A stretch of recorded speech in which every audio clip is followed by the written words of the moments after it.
नमस्कार, मैं हूं डॉक्टर गौरव राव। डीएलएड के पर्यावरण अध्ययन कार्यक्रम में आप सभी का स्वागत है। आज हम बात करेंगे पर्यावरण अध्ययन की विशेषताओं के बारे में। सबसे पहले हमें यह जानना पड़ेगा कि पर्यावरण अध्ययन एक संयुक्त क्षेत्र है। संयुक्त क्षेत्र का मतलब कुछ ऐसे समझ सकते हैं कि प्राथमिक स्तर पर पर्यावरण एक एकल विषय के रूप में होता है। इसमें भौतिक, जैविक, रासायनिक, सामाजिक, सांस्कृतिक तथा अन्य क्षेत्रों के अनुभव तथा विषय के तत्वों को मिलाया जाता है। तत्वों को मिलाने को समझने के लिए हम उदाहरण के रूप में ले सकते हैं, जैसे भोजन, आश्रय, जल, यात्रा, जो कि हमारे अधिगमकर्ता के इधर उधर होते हैं। इन सभी को हम जोड़ते हैं और जोड़ने के बाद में हम उनको समझाने का प्रयास करते हैं। भौतिक वातावरण के रूप में आप यहाँ जैसे देख रहे होंगे, दो कक्षाएं हैं। एक ऐसी कक्षा है जहाँ केवल कुर्सी और मेज़ें हैं, खिड़कियाँ हैं, दरवाजे हैं और एक दो अन्य चीज़ें। वहीं दूसरी ओर आप जब देखेंगे तो यहाँ पे बच्चों को बैठने का ढंग ही अलग है। चारों तरफ अध्यापक ने ऐसे अधिगम क्षेत्र का निर्माण किया है जहाँ पे अलग अलग चीज़ें हर समय बच्चों को नए नए अधिगम के लिए प्रेरित कर रही हैं। उनके पास अपने साथ बैठने के लिए अलग अलग साथी हैं जिनको वो समय समय पे बदल सकते हैं और अपने अगल बगल जब वो देखते हैं तो उनको नए नए चीज़ें दिखती हैं जिस पे वह अपनी अनुक्रियाएं कर सकते हैं। सामाजिक वातावरण की अगर हम बात करें तो यहाँ पे दो चित्र हैं। पहले चित्र में अगर आप देखें तो कक्षा में कैसे बच्चे सामाजिक वातावरण बनाते हैं, सृजित करते हैं, उसको देख रहे हैं। बच्चे एक क्लोज्ड लोटस पेटल स्ट्रक्चर, बंद कमल के पत्तियों के तरीके से बैठे हुए हैं और दूसरे चित्र में अध्यापक के साथ में यह बच्चे बातें कर रहे हैं। सब लोग एक दूसरे को देख सकते हैं, सब लोग एक दूसरे की बातों को सुन सकते हैं। ऐसे कक्षा के सामाजिक वातावरण में आप समझ सकते हैं कि हम सभी अनुभवों को आपस में बांट सकते हैं और देख करके समझ सकते हैं। प्रसंगों के संगठन और मिश्रण में दो या दो से अधिक शाखाओं और विषयों को जोड़ा जाता है। ऐसा करने से बच्चों में विषयों के संबंध में अधिक जानकारी होती है और वह एक विषय को दूसरे विषय के साथ में जोड़ सकते हैं। जब वह जोड़ते हैं तो उनके अंदर उन दो या दो से अधिक विषयों के बीच में समझ पैदा होती है। जब यह समझ पैदा होती है तब वह अमूर्त संकल्पनाओं और उनमें संकल्पों को विकसित करने के लिए तैयार होते हैं। उन संबंधों को वह जान पाते हैं जिन्होंने उनको हमेशा से अपने आसपास देखा है और समझने का प्रयास किया है। हमारा अगला जो विशेषता है हमारे पर्यावरण अध्ययन की, वह है हमारे पर्यावरण अध्ययन का संदर्भित होना। संदर्भित होने से तात्पर्य हमारे पर्यावरण अध्ययन का जो मुख्य संदर्भ है वह है पर्यावरण। पर्यावरण एक स्थान व दूसरे स्थान से भिन्न होता है। अतः पर्यावरण की समझ विकसित करने के लिए अध्यापक को अलग अलग उदाहरण, घटनाएं व अभ्यास को चुनना चाहिए और उनको बच्चों में वितरित करना चाहिए। उदाहरण के तौर पे हम जैसे लेते हैं हमारे भोजन से जुड़ी आदत। पूर्वी क्षेत्रों में भोजन अलग होता है, उसको खाने का ढंग अलग होता है। पश्चिमी क्षेत्रों में भोजन अलग होते हैं और उत्तर के क्षेत्रों में अलग होते हैं। और साथ ही साथ जैसे जैसे हम अपने ही एक क्षेत्र में भी घूमते हैं तो हमें ऐसा लगता है कि भोजन और भोजन से जुड़ी अन्य आदतें अलग अलग रूप लेती चलती हैं। यह मानना पड़ेगा हमें कि बच्चा जब अपनी कक्षा में आता है तो अपना अनुभव, अपना ज्ञानबोध व समझ साथ ले आता है। इस समझ को वह अध्यापक द्वारा दिए हुए उन अध्ययन पदार्थों और अनुभवों के साथ में जोड़ता है। जब वह जोड़ता है तब वह अपने ज्ञान को विस्तार देता है। ज्ञान को विस्तार देने का मतलब कि अभी तक उसके पास जो अनुभव थे, उसके पास जो ज्ञान था, उनको वो अपने नए ज्ञान के साथ में जोड़ पाता है। जोड़ने के साथ साथ वो नए संप्रत्यय बनाता है और धीरे धीरे करके उसके ज्ञान का विस्तार होता चलता है। अतः खोज, अवलोकन एवं अनुभव परिस्थितियों का संगठन कर हम व्यवहार में परिवर्तन ला सकते हैं। हमें यह जानने का प्रयास करना पड़ेगा कि बच्चे कब खोजी होते हैं, वो कौन सी ऐसी बातें हैं जिसको देखने का उनको बहुत मन करता है, उनके कौन से ऐसे अनुभव होते हैं जिनको हमें संगठित करने की आवश्यकता है जिससे उनके व्यवहार में परिवर्तन आ सके। हमारे पर्यावरण अध्ययन में अगली जो विशेषता है वह है पर्यावरण अध्ययन का अध्येता केंद्रित होना। वैसे तो हमारे शिक्षा प्रणाली में हमेशा और हर विषय में सभी जो केंद्र हैं वो अध्ययनकर्ता के इर्द गिर्द ही होते हैं। पर्यावरण अध्ययन अध्येता पर अधिक बल देता है। अधिक बल देने से तात्पर्य कक्षा में हमें केवल पढ़ाना नहीं है, हमें उन बच्चों को एक्टिव करना है, सक्रिय करना है, ताकि वह उन बच्चों के साथ में कार्य कर सकें जो उनकी अगल बगल हैं, उनकी बातों को वो सुने और सुने ही नहीं, वो समझें भी। क्यों? क्योंकि केवल अध्ययन की चीज़ों को कक्षा में डालना अध्यापक की जिम्मेदारी नहीं है। बच्चे जब तक सुनी हुई बातों को समझेंगे नहीं, तब तक वह इन चीज़ों को अपने व्यवहार में ला नहीं सकते। हमें यह भी समझना पड़ेगा कि पर्यावरण अध्ययन में समझने का जो केंद्र है वह अध्यापक से अध्येता तक पहुँचे। जो बल है वो अध्ययनकर्ता पर हो। हम अध्यापक ही केवल पढ़ाते नहीं रहें, हम विभिन्न प्रकार की चीज़ों को बच्चों को देते ना रहें। हम बच्चों को उनकी बातों को समझ करके उनकी बातों को उन तक पहुंचाएं और उसमें अपनी बातों को जोड़ते चलें। प्रयास हमें यह करना है कि अध्येता केंद्रित अधिगम हो, न कि शिक्षण। शिक्षण आवश्यक नहीं है, आवश्यक है कि अधिगम होना चाहिए और अधिगम तभी होगा जब अध्येता सक्रिय होगा। इसलिए हमें हमारे अध्ययन को अध्येता केंद्रित करने की आवश्यकता है। उदाहरण के तौर पे कैसे पर्यावरण अध्ययन को अध्येता केंद्रित करना है, मैं एक कविता आपको सुनाता हूँ जो मैंने कक्षा में की। पानी बरसा छम छम छम, छाता लेकर निकले हम, पैर फिसल गया गिर गए हम। इसको थोड़ा बदल के बोलते हैं। पानी बरसा छम छम छम, छाता लेकर निकले हम, पैर फिसल गया गिर गए हम।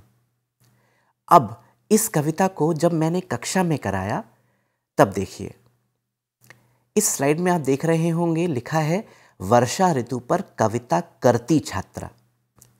कविता कहती छात्रा नहीं है, कविता पढ़ती छात्रा नहीं है, कविता करती छात्रा है। इस छात्रा ने इस कविता को करा। आप चित्र में देख रहे हैं, उनमें से ही किसी के पास में छाता था। उसने पढ़ा पानी बरसा छम छम छम, छाता लेकर निकले हम, पैर फिसल गया गिर गए हम। और मैं आपको एक और बात बताऊं, इस कविता को जब उन्होंने पूरा किया तो सब बच्चों ने मिल करके इसके आगे कुछ और भी जोड़ा। पता है क्या? मैं आपको फिर से बताता हूं। पानी बरसा छम छम छम, छाता लेकर निकले हम, पैर फिसल गया गिर गए हम, धूम धड़ाम धम धम धम धम। अच्छा लगा ना? ऐसा ही कुछ हमें प्रयास करना है। हमारे शिक्षण को हमारे ऊपर न आश्रित करके हमें बच्चों को मौका देना है कि वह अधिगम में प्रतिभागिता करें और वह हमसे कहीं अच्छा कर सकते हैं। उनके पास अपना अनुभव है, उनके पास अपने शब्द हैं। यह जोड़ने का प्रयास कीजिए। हमारी अगली पर्यावरण शिक्षण की विशेषता है कुछ भी सही नहीं है और कुछ भी गलत नहीं है। आप विश्वास मानेंगे, मैं जब पढ़ा करता था तो कई बार मुझे ऐसा लगता था कि जो मुझे पढ़ाया जा रहा है ये और अच्छा पढ़ाया जा सकता है। मुझे ऐसा लगता था कि ये जो पढ़ाया जा रहा है इसको बदला जा सकता है। मुझे ऐसा लगता था कि शायद जो बातें मुझे कही जा रही हैं ये मेरे लिए अलग है, लेकिन मैं अपनी असहमति नहीं दिखा सकता था। मैं यह भी नहीं कह सकता था मैडम इसको मैं करके दिखाऊं, सर इसको मैं करके बताऊं। असलियत में हमारे शिक्षण में हमारी अभिव्यक्ति, हमारी असहमति कक्षा में कहीं जगह नहीं पाती। कक्षाएं प्रश्न पूछने तथा तर्क करने को प्रोत्साहित नहीं करती। हमें हमेशा से डरा के रखा जाता है, पूछना नहीं है, अभी रुक जाओ, बाद में बताते हैं। यह भी कोई प्रश्न है पूछने का? हमें इसको परिवर्तित करना है। आपको पता है, जब हम यह कहते हैं कि ये प्रश्न मत पूछो, इसको पूछने का अभी समय नहीं है, इसके कई कारण होते हैं। कुछ कारणों को हम समझते हैं। पहला कारण है व्यक्तिगत कारण। शिक्षक को अमुक संप्रत्यय का अनुभव नहीं होता है। मानसिक कारण, वह उस अमुक संप्रत्यय का ज्ञान नहीं रखते हैं।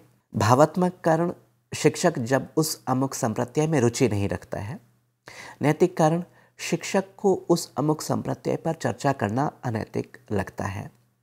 उदाहरण के लिए मैं आपसे कहूँगा, अगर बच्चे पूछते हैं, सर पहाड़ में जाकर के कैसा लगता है, तो व्यक्तिगत कारण के रूप में अगर मैं पहाड़ी क्षेत्र में नहीं गया हूँ तो मैं उनको मना कर दूंगा, मुझे नहीं पता।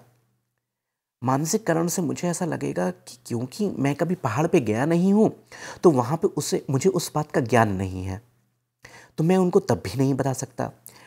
और अगर मुझे पहाड़ी जगह से बहुत ठंड लगती है, मुझे मन नहीं करता वहाँ जाने का, तो वहाँ मुझे अरुचि होती है, तब भी मैं उनके प्रश्नों के उत्तर देना सही नहीं समझता और बच्चों को मना कर देता हूँ।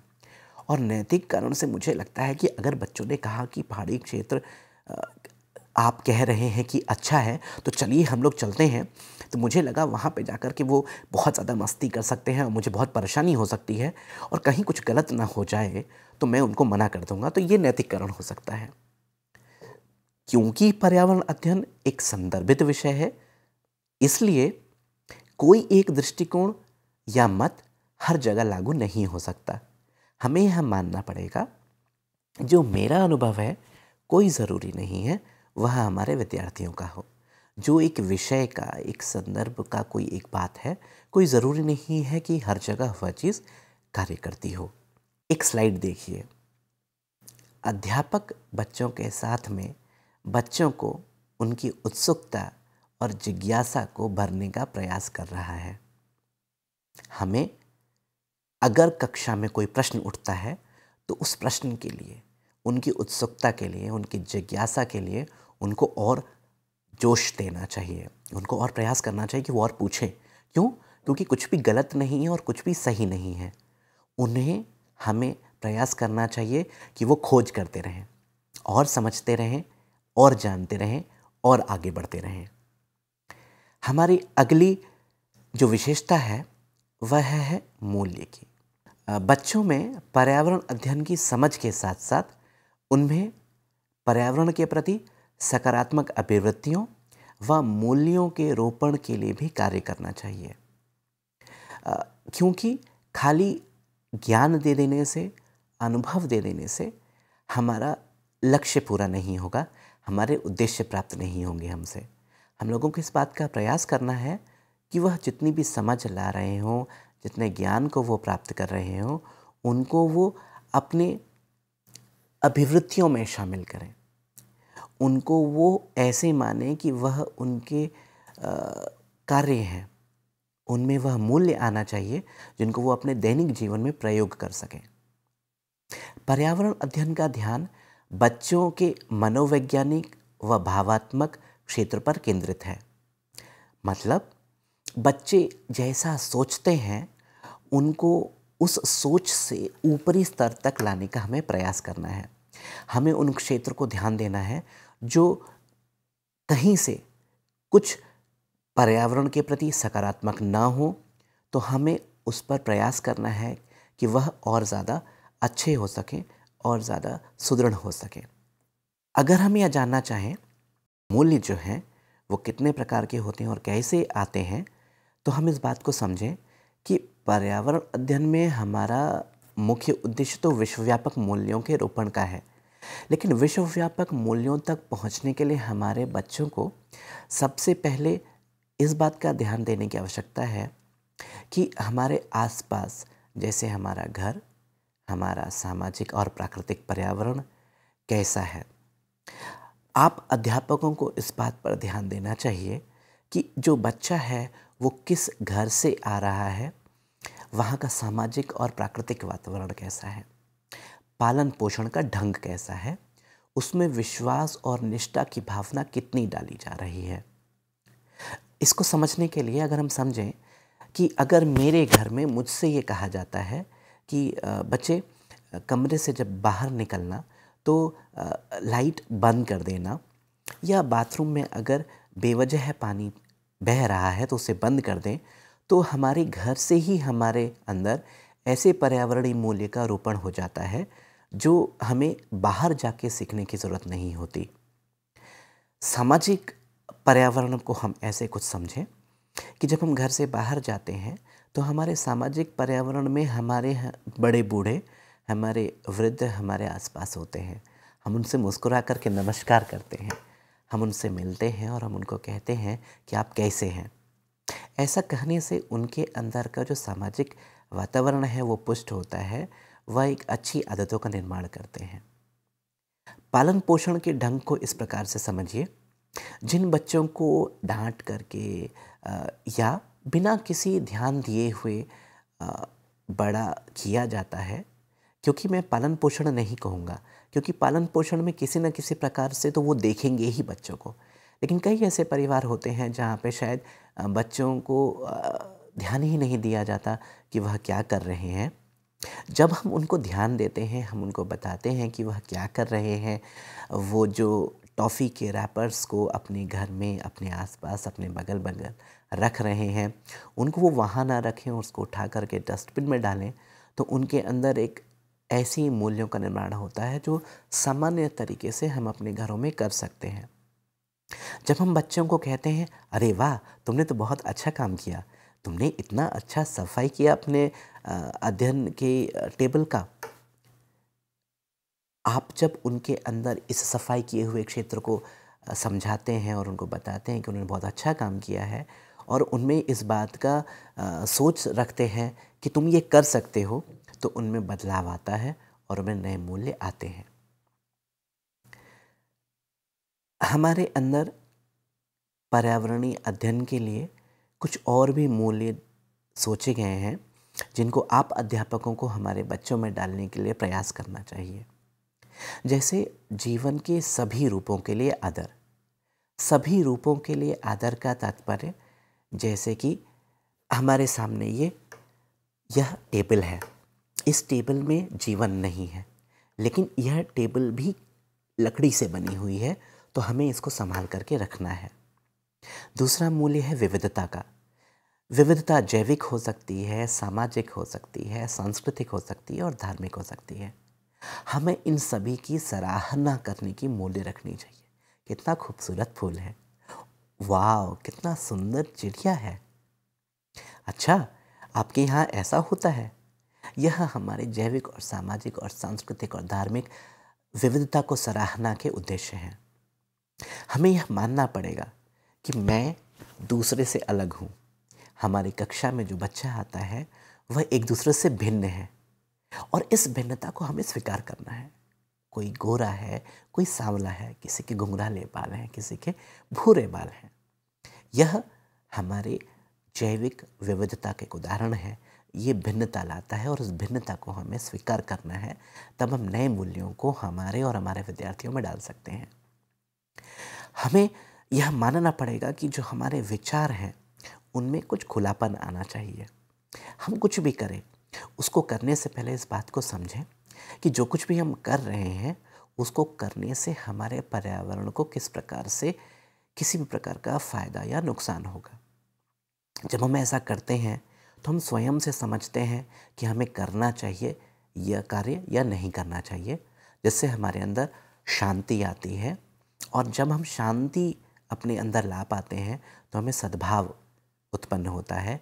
हम सहनशील बनते हैं कि कैसे हम हमारे किसी एक छोटे से कार्य के करने से बेहतर जीवन ला सकते हैं।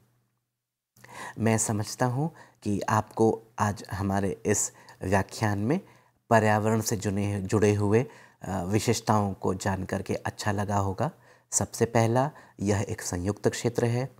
दूसरा, यह एक ऐसा क्षेत्र है जहाँ संदर्भ पर्यावरण का है।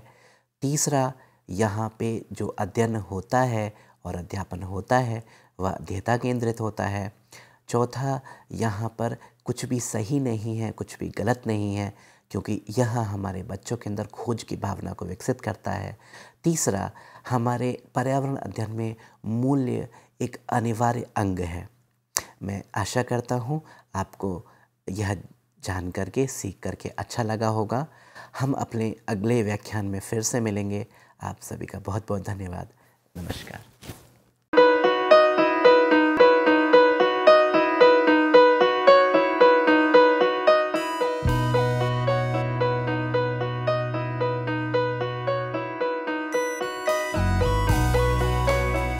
25 साल का लंबा सफर और लाखों लोगों के चेहरों पर खिलती मुस्कान, गर्व और गरिमा से जीने की प्रेरणा देती मुस्कान, आत्मसम्मान और विश्वास से पैदा हुई मुस्कान। इन खिलते चेहरों पर ये मुस्कान आई है शिक्षा के जरिए। ये मुस्कान आई है national institute of open schooling यानी NIOS के जरिए। National institute of open schooling या राष्ट्रीय मुक्त विद्यालयी शिक्षा संस्थान, इस संस्थान का एक बड़ा उद्देश्य है आम आदमियों के जीवन को बेहतर बनाना। ऐसे लोग जिनके लिए शिक्षा एक दूर का सपना है, या वे बच्चे जो परिवार की रोजी रोटी कमाने के लिए बीच में ही स्कूल छोड़ने पर मजबूर हो जाते हैं। NIOS ऐसे बच्चों और बड़ों को दोबारा शिक्षा से जुड़ने का मौका मुहैया कराता है ताकि वे एक बेहतर जीवन जी सकें। 1989 में स्थापना के बाद NIOS ने देश के लाखों बच्चों और वयस्कों को बेहतर शिक्षा से जोड़ा है। इनमें हर उम्र, हर पृष्ठभूमि, हर जाति, हर मजहब और हर क्षेत्र के लड़के लड़कियां, महिलाएं और पुरुष शामिल हैं। बढ़ई से लेकर पायलट, डॉक्टर, इंजीनियर, बेकर और दर्जी तक NIOS कोशिश कर रहा है सबको शिक्षित और सशक्त बनाने की, चाहे वो असम के दूर दराज इलाके में रहने वाला हो या फिर मुंबई जैसे महानगर का। NIOS ने अपनी मौजूदगी हर जगह दर्ज कराई है। NIOS ने शिक्षा की परंपरागत सोच को ही बदल दिया है। वो पढ़िए जो हम पढ़ाते हैं की जगह NIOS की नई सोच है, हम वो पढ़ाते हैं जो आप पढ़ना चाहते हैं। इस नई सोच ने लोगों को आगे बढ़ने और NIOS के साथ जुड़ने के लिए प्रोत्साहित किया है। शिक्षा उपलब्ध कराने के मामले में NIOS किसी सीमा को नहीं मानता, उम्र की सीमा को भी नहीं। चंडीगढ़ के गणेश के लिए भी NIOS एक वरदान साबित हुआ। NIOS शारीरिक रूप से अक्षम बच्चों को भी बेहतर शिक्षा मुहैया कराने के लिए पूरी तरह प्रतिबद्ध है। ऐसे बच्चों के लिए शिक्षा न केवल रोजगार के द्वार खोलती है, बल्कि उन्हें आत्मविश्वास और गर्व के साथ जीना भी सिखाती है। NIOS खेल के इन सितारों को उनकी सुविधा और समय के अनुसार बेहतर शिक्षा उपलब्ध कराता है। मेरी कॉम, सोमदेव देववर्मन, देविका रेबेका पल्लिकल, अरमान इब्राहिम, प्रद्युमन प्रकाश और अमय जोत सिंह। NIOS सीमा पर खड़े उन प्रहरियों को भी शिक्षा से लाभान्वित करता है जो देश की सुरक्षा के लिए अपनी जान की बाजी लगाने से भी नहीं चूकते। सच तो ये है कि NIOS की पहुंच हर ओर रहती है, चाहे वो दूर दराज के आदिवासी हो या जेल की कोठरी में बंद कैदी या फिर ग्रामीण और शहरी क्षेत्रों के गरीब निवासी। देश में कहीं भी कोई भी व्यक्ति, स्त्री, पुरुष, लड़का, लड़की, अमीर, गरीब शिक्षा से वंचित न रहे। राष्ट्रीय मुक्त विद्यालयी शिक्षा संस्थान का यही मिशन है। राष्ट्रीय मुक्त विद्यालयी शिक्षा संस्थान पूरे देश में शिक्षा के साथ साथ कौशल विकास के क्षेत्र में बहुत सारे कोर्सेज दे रहा है। लगभग 100 से ज़्यादा कोर्सेज हैं। हम दूर दराज के गांव में अपने संस्थान बनाते हैं और वहाँ के बच्चों को, वहाँ के बच्चियों को वहाँ के वयस्कों को हुनर के क्षेत्र में शिक्षा पहुँचाते हैं। आपको जानकर खुशी होगी कि अब हम आर्ट, साइंस, कॉमर्स जिन क्षेत्रों में 12वीं का सर्टिफिकेट दिया जाता रहा है, अब हम हुनर के क्षेत्र में, वोकेशनल एरिया में भी 10वीं और 12वीं का सर्टिफिकेशन करेंगे। तो वो बच्चे जो कृषि से जुड़े हुए हैं, कारपेंट्री से जुड़े हुए हैं या दूसरे क्षेत्रों से जुड़े हुए हैं, वो अपने ही क्षेत्र में काम करेंगे, सीखेंगे, हुनर पैदा करेंगे अपने में और सर्टिफाइड भी होंगे कि वो सर्टिफाइड कृषक हैं, खेतिहर हैं। तो आज तक जो हमारे देश में ये सोच रही है कि आप 12वीं पास तभी कहे जाएंगे जब भूगोल, अर्थशास्त्र, भौतिकी ये पढ़ेंगे, अब ये समय बदल गया है। ITI में जितने बच्चे पढ़ते हैं, लगभग 18 लाख बच्चे हर साल दाखिला लेते हैं, अब हम उनको सर्टिफिकेशन करेंगे। NIOS अपने छात्रों को माध्यमिक स्तर पर 26 और उच्च माध्यमिक स्तर पर 19 विषयों का विकल्प देता है। पढ़ाई किस माध्यम से करनी है, इसमें भी आपको लचीलापन मिलेगा। माध्यमिक स्तर पर ही 7 भाषाओं के अलग अलग माध्यमों का विकल्प मौजूद है। शैक्षणिक कार्यक्रमों के अलावा 86 वोकेशनल शिक्षा कार्यक्रम भी उपलब्ध हैं, जो छात्रों को कामकाजी दुनिया के लिए तैयार करते हैं। वोकेशनल प्रशिक्षण को अधिक सुदृढ़ बनाने के लिए NIOS ने ITDC, Cisco, Indian medical association जैसे कई सरकारी और गैर सरकारी संस्थानों के साथ भागीदारी स्थापित की है। आज लाखों छात्रों के लिए अपनी पसंद का स्कूल है राष्ट्रीय मुक्त विद्यालयी शिक्षा संस्थान यानी national institute of open schooling. NIOS ने एक लंबा सफर तय किया है, लेकिन मंजिल अभी दूर है। निरंतर विकास और नवीनीकरण के लिए NIOS सदैव प्रतिबद्ध है। शिक्षा का उद्देश्य महज रोजगार जुटाना ही नहीं है, बल्कि स्वयं को सशक्त बनाना भी है। NIOS लाखों छात्रों के लिए यही आत्मसम्मान दिलाने में जुटा है। लाखों लोगों के लिए एक आशा और उम्मीद है। National institute of open schooling. शिक्षा सबके लिए, कहीं भी, कभी भी।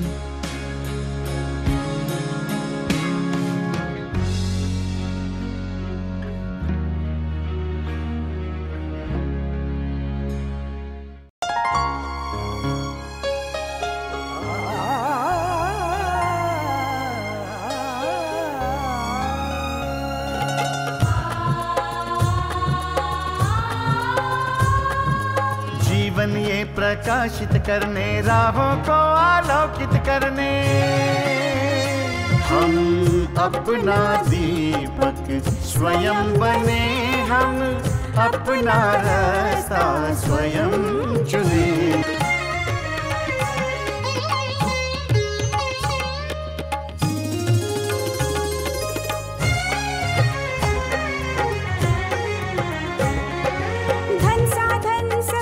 सीमा से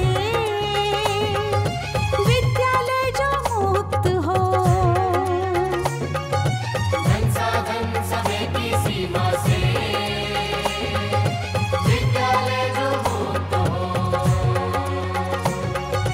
कभी पढ़े हम कहीं पढ़े, वे विषय की लोच